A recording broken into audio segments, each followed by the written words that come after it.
ఇప్పుడు చూపించబోయే 2 స్లైడ్స్ కూడా నన్ను ఎంతలా ప్రభావితం చేశాయంటే, నేను యూట్యూబ్ ఛానల్ స్టార్ట్ చేయడానికైనా, నేను స్టాక్ మార్కెట్లోకి రావడానికైనా వీటన్నింటికి కూడా ఈ ఒక్క పుస్తకమే కారణం. అంతలా ఇన్ఫ్లుయెన్స్ చేసినటువంటి పుస్తకం. ప్రపంచవ్యాప్తంగా ఈ పుస్తకం చదివాక చాలా మంది మిలియనీర్స్ అయ్యారు. సో ఈ పుస్తకం ఎంతో మంది లైఫ్స్ ని మార్చింది.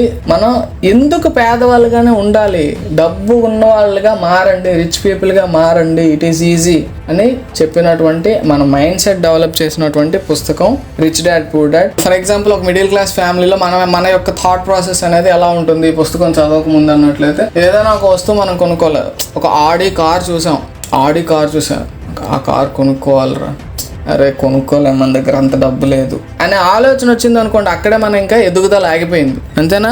సో ఏదైనా ఒక ఇష్టమైన వస్తువు మనకు కనిపించింది, అది కొనుక్కోవాలి అనే ఆలోచన వచ్చినా కూడా మన దగ్గర డబ్బులు లేవు, మేము కొనుక్కోలేం, ఐ కాంట్ అఫోర్డ్ ఇట్ అన్నాం అనుకోండి, ఇంకా అంతే, దాన్ని ఎలా మనం ఎప్పటికీ కొనుక్కోలేం. అదే రిచ్ డాడ్ ఏం చేస్తాడంటే, ప్రస్తుతం నా దగ్గర డబ్బులు ఉండకపోయి ఉండొచ్చు, how can I afford it, నేను ఎలా కొనుక్కోగలను, అంటే ఏం చేస్తే నేను ఆ 50 లక్షలు సంపాదించి ఆ కార్ కొనుక్కోగలను. సో ఈ ఒక్క క్వశ్చన్ అనేది మనం వేసుకున్నట్లయితే, how can I afford it, I can't afford it దగ్గర నుంచి how can I afford it అని మనం ఆలోచించినటువంటి ఆ మైండ్ సెట్ అనేది మనకి ఈ పుస్తకం డెవలప్ చేస్తుంది. ఇంకా వేరియస్ టైప్స్ ఆఫ్ మార్గాలు కూడా మనకి ఎక్స్ప్లెయిన్ చేస్తారు. చాలా ఇన్స్పైర్ చేస్తుంది ఈ పుస్తకం. మనీ పరంగా మనం ఒకే ఒక పుస్తకం చదవాలనుకున్నట్లయితే అది rich dad poor dad book. Robert T Kiyosaki రాసిన రిచ్ డాడ్ పూర్ డాడ్ పుస్తకం.